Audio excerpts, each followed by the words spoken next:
Hello बच्चों। तो आज के वीडियो की शुरुआत, आज के लेक्चर की शुरुआत हम कुछ क्वेश्चन से करेंगे, जिसमें हम अब तक हमने पॉइंट चार्ज की वजह से इलेक्ट्रिक फील्ड किसी पॉइंट पे निकालने सीखी है। अगर हमारे पास जो चार्ज है वो पॉइंट चार्ज के रूप में ना हो तो हम इलेक्ट्रिक फील्ड कैसे फाइंड करेंगे, आज हम इससे रिलेटेड कुछ क्वेश्चंस करेंगे। वैसे तो ऐसे चार्ज डिस्ट्रीब्यूशन के लिए, यानी कॉन्टिन्यूअस चार्ज जिन्हें हम बोलते हैं, जो चार्ज पॉइंट चार्ज नहीं होते, उनके लिए इलेक्ट्रिक फील्ड निकालने के लिए अभी आगे इस चैप्टर में हम गॉस थ्योरम पढ़ेंगे पूरी। लेकिन अगर हमें गॉस थ्योरम यूज नहीं करनी और हम किसी कॉन्टिन्यूअस चार्ज के लिए निकालना चाहें इलेक्ट्रिक फील्ड किसी पॉइंट पे, तो हम उसको कैसे करेंगे, ठीक है। तो ये सबसे पहला क्वेश्चन देखते हैं हम।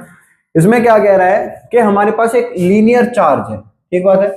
लीनियर चार्ज मतलब क्या, मान लो हमारे पास एक वायर है जो यूनिफॉर्मली चार्ज है, ठीक है, जिसकी लेंथ मान लो L है, मान लो पॉजिटिव चार्ज है, ठीक है। इससे a डिस्टेंस पर कोई पॉइंट है P, जहां पर हमें इस वायर की वजह से, इस चार्ज वायर की वजह से इलेक्ट्रिक फील्ड फाइंड करना है, ठीक है। तो हम कैसे इसको सोल्व करेंगे या फिर इलेक्ट्रिक फील्ड कैसे फाइंड करेंगे, ठीक है। तो ऐसे क्वेश्चंस को करने के लिए हमें इंटीग्रेशन का सहारा लेना पड़ता है। इंटीग्रेशन हम पढ़ चुके हैं 11th क्लास में भी, जहां पर हमने जो वेरिएबल फोर्स होता है उसकी वजह से वर्क डन निकाला था, याद करो, वहां हम इंटीग्रेशन करके आए थे। सबसे इजी एग्जांपल वही है उसका। तो उसी तरीके से कुछ हम यहाँ पर इंटीग्रेशन का यूज करके इस चार्ज डिस्ट्रीब्यूशन से हम इलेक्ट्रिक फील्ड को फाइंड करेंगे। तो हमें क्या करना है, मान लो मैं वायर का एक बहुत छोटा हिस्सा ले लूं, ठीक है, इतना छोटा कि वो एक पॉइंट चार्ज की तरह काम करे, ठीक है, जिसकी लेंथ है मान लो dx और जिसके ऊपर चार्ज है dq। मैंने इस वायर का एक इतना छोटा हिस्सा ले लिया जिसकी लेंथ dx है और उस पर dq चार्ज है, ठीक। और मान लो ये जो हिस्सा है इस वायर का, वो इस पॉइंट P से x डिस्टेंस पर है, ठीक बात है। अब देखो, जो मैंने इस वायर का ये छोटा सा टुकड़ा लिया है, ये इतना छोटा है कि पॉइंट चार्ज की तरह काम कर रहा है, और हमें पता है कि एक पॉइंट चार्ज की वजह से कितना इलेक्ट्रिक फील्ड किसी भी पॉइंट पे होता है। उसके लिए हमें हमारे पास फॉर्मूला है। वो फॉर्मूला क्या है, E is equal to KQ divide by R square, ठीक है। तो इसकी वजह से, इस छोटे से टुकड़े की वजह से यहाँ पर जो इलेक्ट्रिक फील्ड होगा वो भी छोटा सा होगा। क्या मैं उसको E लिखने की बजाय DE लिख सकता हूं क्या? तो इसकी वजह से यहां पर छोटा सा इलेक्ट्रिक चार्ज क्या होगा, K। अब ये चार्ज कितना है, dq, और डिवाइड बाय यहां से यहां तक का डिस्टेंस, ठीक है। और वो डिस्टेंस हमने कितना ले रखा है, x। तो इस छोटे से पार्ट की वजह से यहां पर छोटा सा इलेक्ट्रिक फील्ड कितना होगा, K dq divide by x square, ठीक है बेटे। यहां तक समझ में आई बात, ठीक है। अब अगर इस छोटे से हिस्से का मैं निकाल सकता हूं और पूरे वायर का मुझे चाहिए, तो मुझे क्या करना पड़ेगा, इस छोटे से हिस्से की वजह से जो यहां पर इलेक्ट्रिक फील्ड आया है उसे मुझे इंटीग्रेट करना पड़ेगा, ठीक है। देखो, मैं मान सकता हूं कि ये पूरा तार, ठीक है, ऐसे ऐसे इनफाइनाइट छोटे छोटे हिस्सों से मिलकर बना हुआ है, ठीक बात है।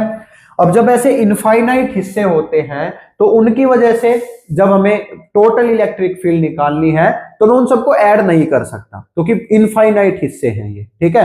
तो इसके लिए मुझे क्या करना पड़ता है, इसके लिए मैं सहारा लेता हूं इंटीग्रेशन का, ठीक। तो अब मुझे टोटल इलेक्ट्रिक फील्ड या ई नेट निकालने के लिए क्या करना पड़ेगा, इस छोटे से हिस्से की वजह से जो इलेक्ट्रिक फील्ड है उसको मुझे इंटीग्रेट करना पड़ेगा, ठीक है। तो अगर मैं दोनों तरफ इंटीग्रेट कर दूं तो मुझे क्या मिलेगा, DE is equal to integration of K dq divide by x square, ठीक बात है बेटे। चलो, वेरी गुड। E को इंटीग्रेट करूंगा तो मुझे E टोटल मिल जाएगा या E नेट मिल जाएगा, ठीक बात है। इधर आओ, यहां पर K कॉमन है, मैं इसको इंटीग्रेशन के साइन से बाहर ले सकता हूं। यहां पर मेरे पास बचा dq divide by x square, ठीक। अब देखो, इंटीग्रेशन हम सब ने पढ़ा है, ठीक। मैं यहां पर देखो, एक बात और, अभी आप ये सोच रहे होगे कि एक्स बाहर क्यों नहीं आया इंटीग्रेशन के साइन से, ठीक है। तो यहां पर मुझे एक बात बताओ, देखो ये जो एक्स है ये किसका डिस्टेंस है, ये छोटे से हिस्से का डिस्टेंस है, ठीक बात है। अब क्या ये एक्स फिक्स रहेगा, जब मैं यहां वाला छोटा सा हिस्सा लूंगा, मान लो एक छोटा सा हिस्सा मैंने यहां ले लिया, क्या फिर भी ये डिस्टेंस एक्स ही रहेगा, क्या बढ़ जाएगा ना ये डिस्टेंस। तो एक्स तो कांस्टेंट नहीं है, एक्स तो वेरिएबल है, यहां यहां यहां यहां सब जगह छोटे छोटे हिस्से हैं, क्या सबका डिस्टेंस पी से एक्स है, नहीं। तो इसलिए एक्स कांस्टेंट नहीं है, इसको हमें इंटीग्रेट करना पड़ेगा यहां पर, ठीक बात है। चलो अब एक्स को हमें इंटीग्रेट करना है, लेकिन एक्स को मैं तभी इंटीग्रेट कर सकता हूं जब यहां पर क्या है, dx आए, और मेरे पास है क्या, dq। तो अब मुझे क्या करना है, मुझे dq को dx में चेंज करना है ताकि मैं यहां पर इंटीग्रेट कर सकूं। तो मैं dq को dx में कैसे चेंज करूं, तो इसके लिए मुझे एक नई टर्म इंट्रोड्यूस करनी पड़ेगी जिसको हम बोलते हैं लीनियर चार्ज डेंसिटी, ठीक है। इसको हम शो करते हैं बेटे लैम्बडा से।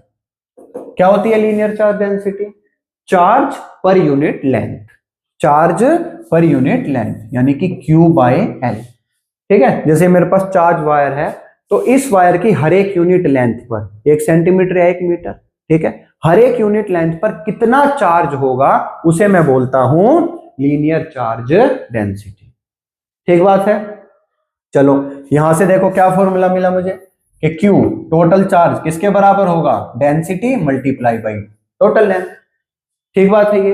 तो इसी तरह अब यहां पर आ जाओ, अगर मैं इस छोटे से हिस्से की बात करूं, तो अगर मान लो वायर की लीनियर चार्ज डेंसिटी लैम्बडा है, ठीक है, वायर की लीनियर चार्ज डेंसिटी लैम्बडा है, तो इस छोटे से हिस्से पर कितना चार्ज होगा, यानी dq की वैल्यू क्या होगी, तो ये छोटा सा चार्ज बराबर होगा चार्ज डेंसिटी मल्टीप्लाई बाई इस छोटे से हिस्से की लेंथ, जो कि हमने क्या ले रखी है, dx।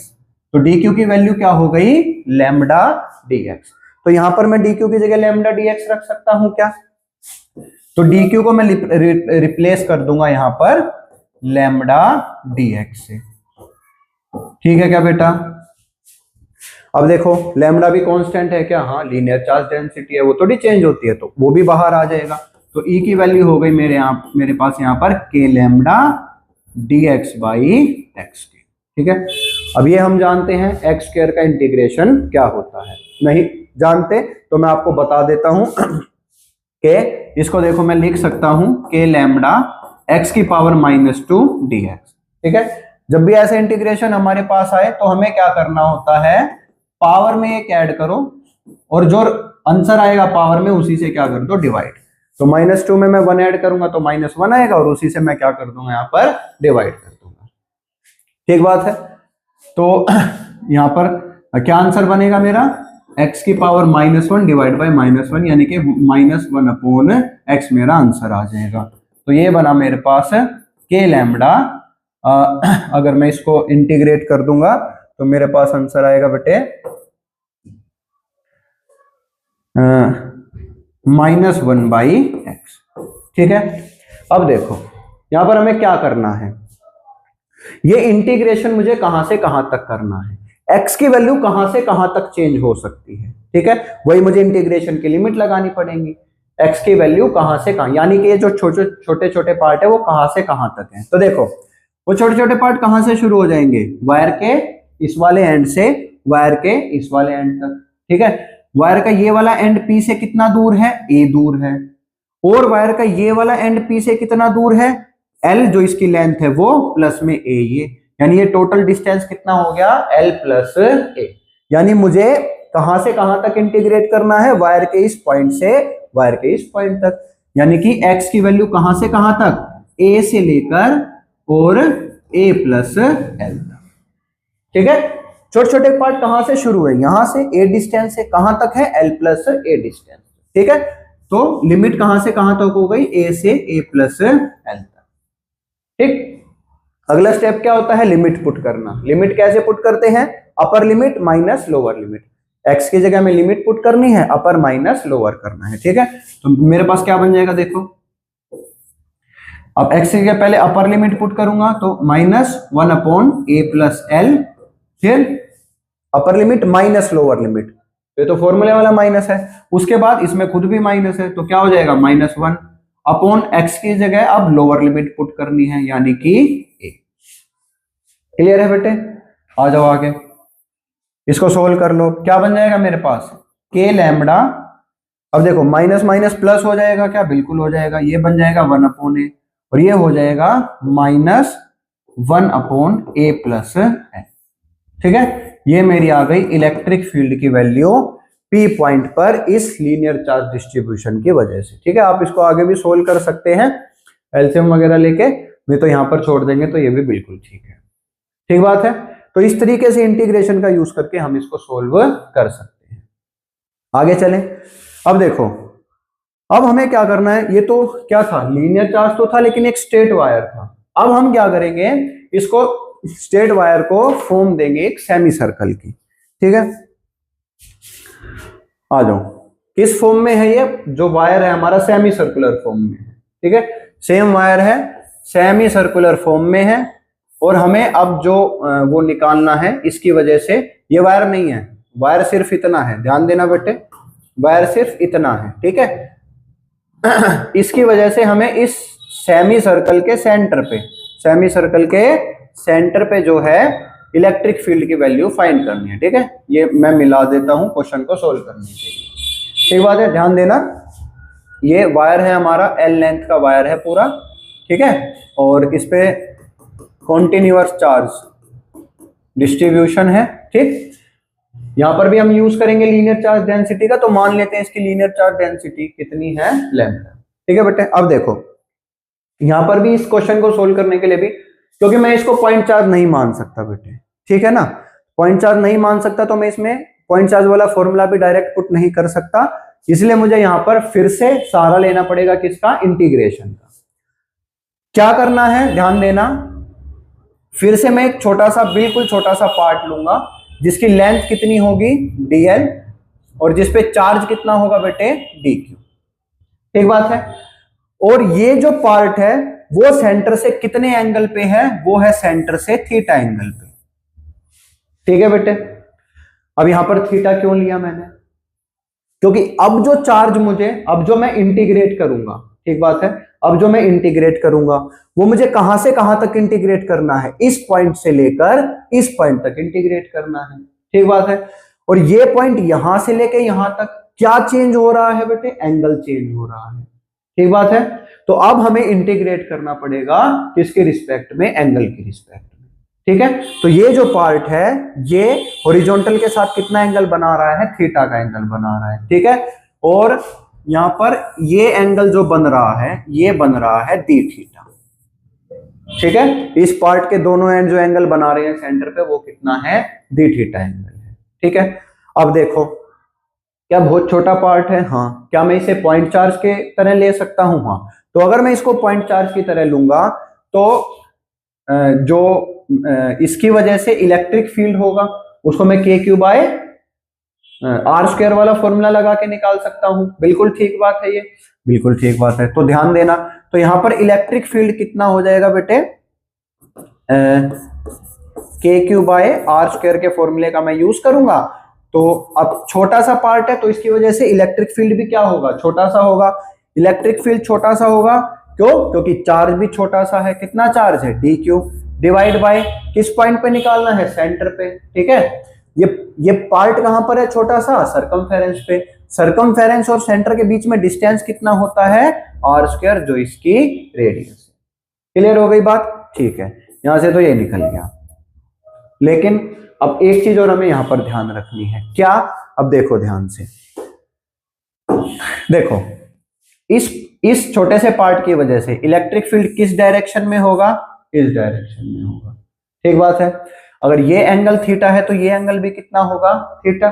तो क्या इस इलेक्ट्रिक फील्ड के मैं दो कंपोनेंट बना सकता हूं, बिल्कुल बना सकता हूं। कौन कौन सा, ये कितना है, डीई, तो ये बनेगा डीई कोस थीटा, और ये कंपोनेंट बनेगा मेरा डीई साइन थीटा। क्लियर है ये बात, चलो वेरी गुड। अब एक बात बताओ बेटे, जो एलिमेंट, लेंथ एलिमेंट यानी पार्ट मैंने इधर लिया है थीटा डिस्टेंस पे, है ना, यानी थीटा एंगल पे, क्या उतना ही मैं इधर से भी थीटा एंगल पे यहां पर ले सकता हूं क्या, है ना, लेंथ डीएल होगी और चार्ज कितना होगा इस पे, डी क्यू। और हॉरिजॉन्टल से कितना एंगल बना रहा होगा, थीटा एंगल बना रहा होगा। ठीक बात है, चार्ज भी सेम है, डिस्टेंस भी आर है, एंगल भी थीटा ही बना रहा है।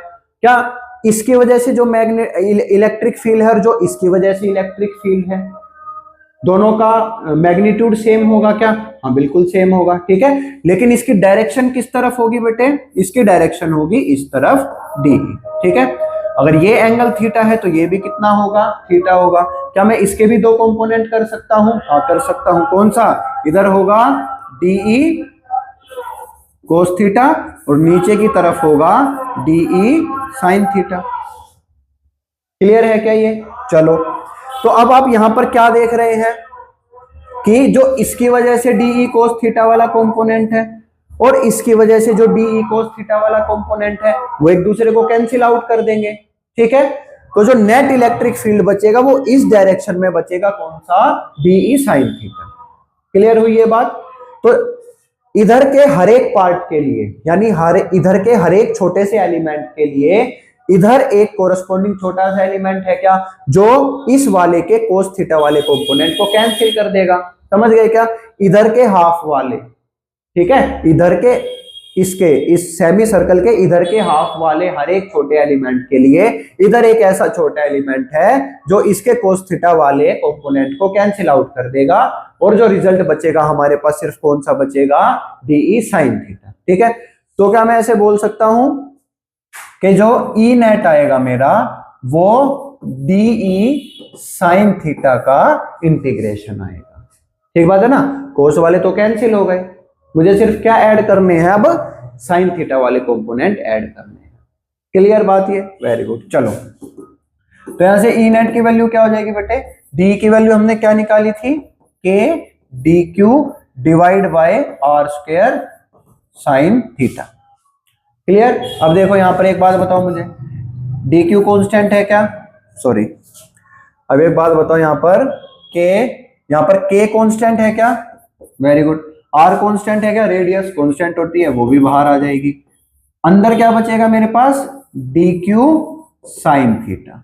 ठीक है, तो मुझे क्या इंटीग्रेट करना है? साइन थीटा की रिस्पेक्ट में इंटीग्रेट करना है, थीटा की रिस्पेक्ट में इंटीग्रेट करना है। क्यों? क्योंकि क्या चेंज हो रहा है? थीटा चेंज हो रहा है। ठीक है, यानी इसका मतलब यहाँ डी थीटा होना चाहिए क्या? बिल्कुल सही, लेकिन यहाँ पर है क्या अभी? डी क्यू, तो मुझे डी क्यू को किस में चेंज करना पड़ेगा? डी थीटा में चेंज करना पड़ेगा। और हमने 11th में एक बात पढ़ी थी, क्या पढ़ी थी? कि अगर एंगल बहुत छोटा है, अगर एंगल बहुत छोटा है तो theta is equal to l by r, यानी length of arc divide by radius होती है। क्लियर है? ठीक है, तो यहां से एक बात बताओ मुझे, एल की क्या वैल्यू आ जाएगी बेटे? R theta. क्लियर? ये एल की वैल्यू क्या आ जाएगी? R theta. ठीक है, चलो अब यहां पर लगाऊं ये मैं, तो डीएल की वैल्यू क्या हो जाएगी मेरे पास? डीएल की वैल्यू हो जाएगी आर मल्टीप्लाई बाई ये छोटा सा एंगल डी थीटा। कितनी हो जाएगी? R D theta. क्लियर है ये बात? चलो, लेकिन मुझे कन्वर्ट किसको करना है? डी क्यू को। तो डी क्यू को कैसे बदलूं मैं? अब मैं उसके लिए यूज करूंगा अपनी लीनियर चार्ज डेंसिटी। ठीक है, अब पीछे हमने फॉर्मूला पढ़ा था क्या? Theta is equal to Q by L. तो क्यू की वैल्यू क्या होती है? Lambda is equal to Q by L. तो क्यू की वैल्यू क्या होती है? Lambda L. ठीक है, तो अगर इस छोटे से चार्ज के लिए निकालूं मैं, तो डी क्यू की वैल्यू मेरे पास क्या हो जाएगी? Lambda D L. क्लियर? और डीएल की वैल्यू यहां से कितनी निकली है? R D theta. तो डी क्यू की वैल्यू हो गई R D theta, lambda into R D theta, ये वैल्यू हो गई डी क्यू की। तो मैं इस डी क्यू को उससे रिप्लेस कर दूं क्या? तो मेरे पास बन जाएगा K by R square lambda R sine theta D theta. Clear है ये? चलो, बहुत अच्छी बात है। अब क्या लैम्डा और आर कांस्टेंट है? बिल्कुल है, दोनों बाहर आ जाएंगे। तो मेरे पास हो जाएगा K R lambda divide by R square और इंटीग्रेशन हो जाएगा sine theta D theta. Clear? चलो, बहुत अच्छे। किसकी वैल्यू है ये? ई नेट की वैल्यू है। यहां पर आ जाओ। तो बेटे ई की वैल्यू क्या आ गई मेरे पास, आर से आर कैंसिल हो गया, एक आर बचा नीचे, तो वो के लैम्बडा डिवाइड बाय आर। ठीक है, देखो अब मुझे कहां से कहां तक थीटा को इंटीग्रेट करना है। ठीक है, जो मेरा छोटे छोटे एलिमेंट है चार्ज वाले, वो कहां से कहां तक हैं, वो 0 डिग्री से लेके और 180 डिग्री तक है ना, यहां से 0 डिग्री से 180 डिग्री तक। ठीक बात है, तो मैं थीटा को कहां से कहां तक इंटीग्रेट करूंगा, मैं 0 से लेकर 180 तक थीटा को इंटीग्रेट करूंगा। ठीक बात है, चलो चलो, तो साइन थीटा का इंटीग्रेशन क्या होता है, पता है हमें, क्या पता है, माइनस कोस थीटा। क्लियर है क्या, कहां से कहां तक, 0 से लेके 180 डिग्री तक। क्लियर है ये, बहुत अच्छे, आ जाओ, क्या बन जाएगा, K lambda divide by R, upper limit minus lower limit, minus cos 180 degree minus minus cos 0 degree.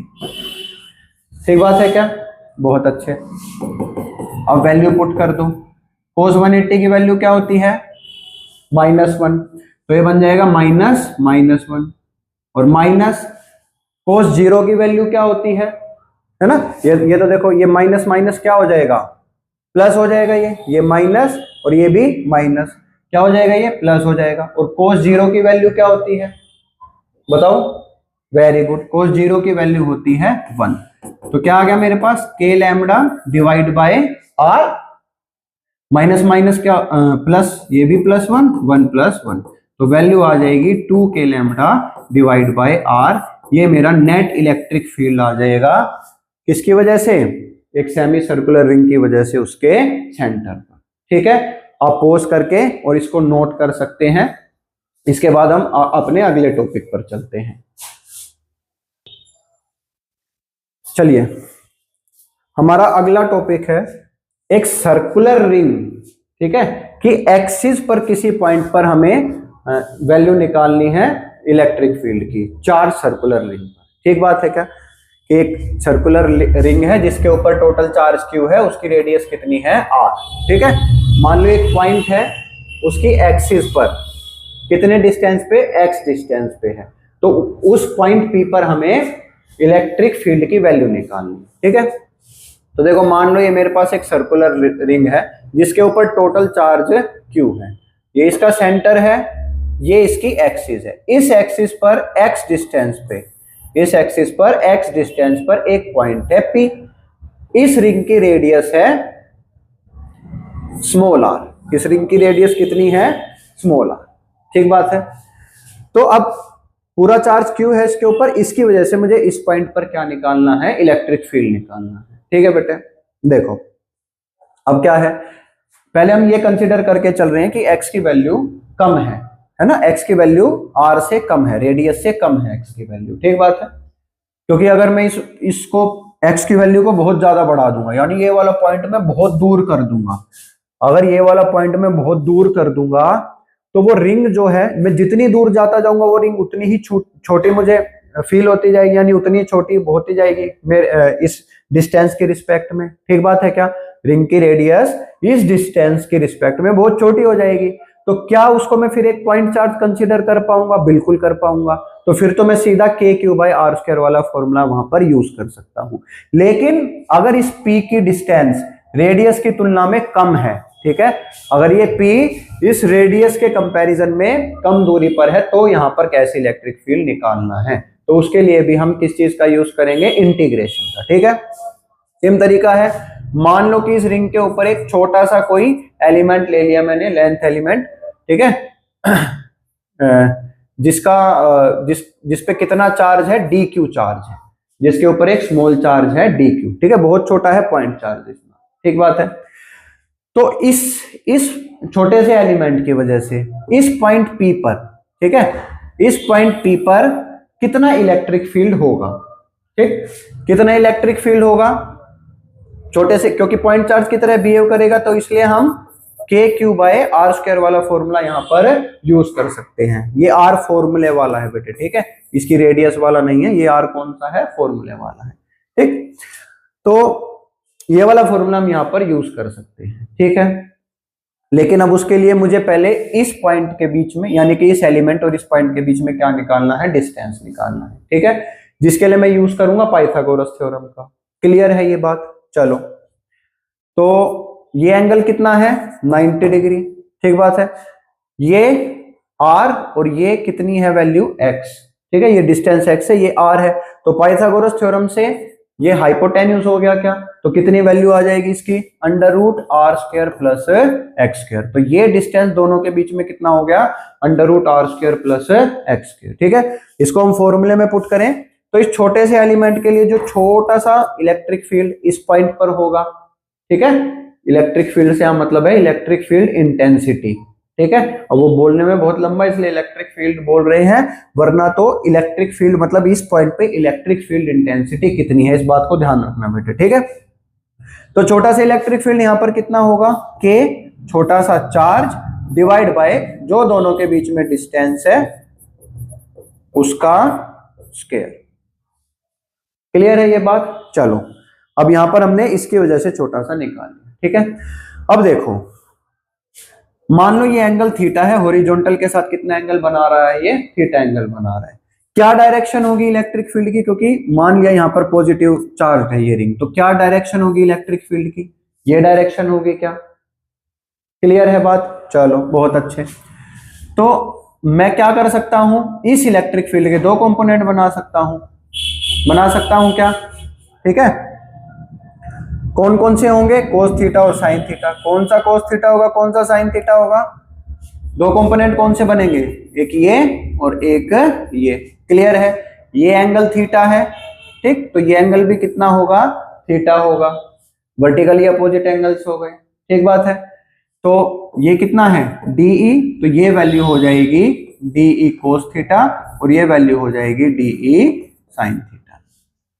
Clear है? चलो, अब एक बात बताओ, क्या इस रिंग पर ऐसे छोटे छोटे छोटे छोटे बहुत सारे पार्ट बनेंगे क्या, बहुत सारे एलिमेंट बनेंगे क्या? ठीक है, तो इसके बिल्कुल अपोजिट नीचे भी मान लो मैंने एक एलिमेंट ले लिया जिसपे चार्ज कितना है, डी क्यू चार्ज है।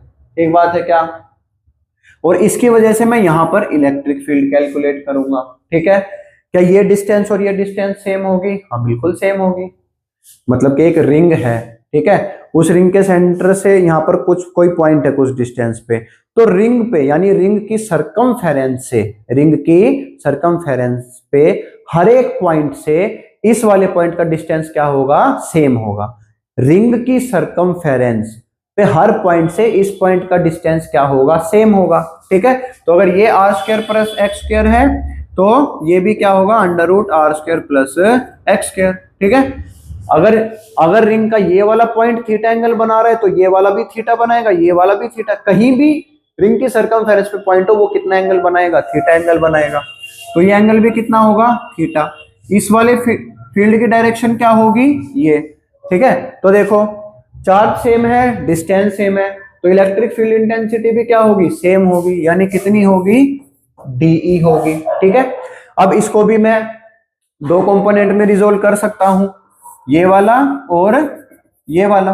क्लियर है? अब बताओ मुझे एक बात, ये थीटा है तो ये वाला एंगल भी क्या होगा, थीटा होगा। तो ये वाला कंपोनेंट हो गया डीई कोस थीटा और ये कंपोनेंट हो गया डीई साइन थीटा। क्या ये दोनों कंपोनेंट एक दूसरे को कैंसिल आउट कर रहे हैं? हाँ, इसका मतलब क्या है कि इस रिंग के हर एक पॉइंट के लिए एक पॉइंट ऐसा है जो इसके साइन थीटा वाले कंपोनेंट को कैंसिल आउट कर देगा। ठीक है, और नेट इलेक्ट्रिक फील्ड जो मिलेगा वो कैसे मिलेगा, कोस थीटा वाले कंपोनेंट को इंटीग्रेट करके। ठीक बात है, तो क्या मैं ऐसे लिख सकता हूं क्या, कैसे लिख सकता हूं, मैं ऐसे लिख सकता हूं क्या,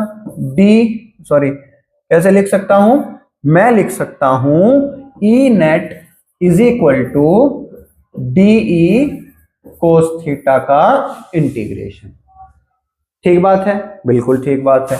तो अब डीई की वैल्यू पुट कर दो यहां, E net is equal to dE की वैल्यू क्या आई थी बेटे, इंटीग्रेशन हमें करना है के D Q divide by under root are square plus x square का होल स्क्वायर। ठीक बात है क्या, और साथ में कोस थीटा। क्लियर? चलो बहुत अच्छे, अब आ जाओ इधर। अब मुझे बताओ यहां पर क्या k कांस्टेंट है क्या? बिल्कुल कांस्टेंट है। क्या R square plus x square का होल स्क्वायर कांस्टेंट है क्या? मतलब कि ये अंडर रूट में है, इसको हटा देते हैं, अंडर रूट से स्क्वायर हट जाएगा, क्या बचेगा? R square plus x square. तो क्या R square plus x square constant है क्या? हाँ बिल्कुल कांस्टेंट है। इसकी रेडियस भी कांस्टेंट है और इससे डिस्टेंस भी इसका कांस्टेंट है। ठीक बात है क्या? क्या कोस थीटा कांस्टेंट है? अगर थीटा कांस्टेंट है, क्योंकि हर पॉइंट के लिए एंगल ये थीटा है, तो कोस थीटा भी कांस्टेंट है, ये भी बाहर आ जाएगा, हाँ या ना? तो अंदर इंटीग्रेशन किसका बचेगा? डी क्यू का। और जब मैं डी क्यू यानी ये छोटे छोटे छोटे छोटे छोटे छोटे सारे चार्ज को मिलाऊंगा तो क्या बनेगा? जितना इस रिंग पे टोटल चार्ज है यानी कि क्यू। तो डी क्यू का इंटीग्रेशन क्या हो जाएगा? क्यू। और मेरे पास ई नेट आ जाएगा K Q divide by R square plus x square into cos theta. ठीक है, अब कोस थीटा की वैल्यू पुट कर दो। ये क्या है? थीटा। कोस थीटा क्या होता है? बेस अपॉन में हाइपोटेन्यूज। बेस कितना है?